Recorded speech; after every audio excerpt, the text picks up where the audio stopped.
رسول الله صلی الله علیه وسلم سره محبت دا د مؤمن سړي لپاره یو غټه سرمایه ده. د قیامت پر ورځ به دغه سرمایه مونږ ته استفاده لګیږي.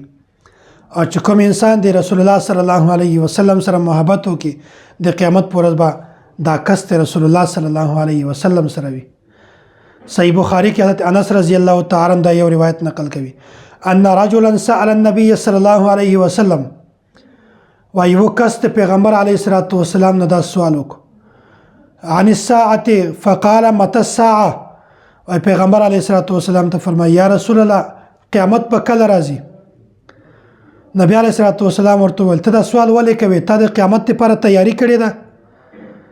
دا ورته چې یا رسول الله تیاری خو ما نه ده کړې، خو د ما سره یو داسې عمل ده چې د ما دا یقین ده چې د هغه عمل په وجه باندې به زه کامیاب یم. نبی علیه السلام ورته چې کوم عمل ده؟ دا ورته یا رسول الله زه د الله او د الله د رسول سره محبت کوم. یا رسول الله زه تاسو سره محبت کوم. نبی علیه السلام ورته فرمایل وای بیا صحیح دی، بیا ته به د قیامت پر ورځ باندې د ما سره وي. وای د چا سره چې محبت کوي د هغه سره به وي. حضرت انس رضی الله تعالی عنہ ډیر زیات خوشحال شي. وای په دې ورځ باندې مونږ په دې خبره باندې دومره زیات خوشحال شو چې مونږ په بل خبره باندې دومره زیات نه خوشحال شوي.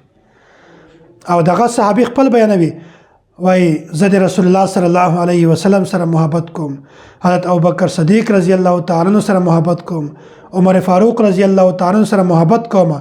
وای اگر چې مونږ اعمال هغه نه دي خو د دې سره محبت د وجنه د موږ مقام به هم دی او غټو غټو صحابه کرامو سره وي. نو د دې وجنه د خپل ایمان د تکمیل لپاره ضروری ده چې د پیغمبر علیه الصلاۃ والسلام سره زیات محبت کوئ. ایمان د تکمیل لپاره ضروری ده چې په خپل مور پلار نه، خپل بچیانو نه، خپل اولاد نه، خزه ورور خور نه زیات مونږ تاسو محبت د پیغمبر علیه الصلاۃ والسلام د ذات سره وکړو.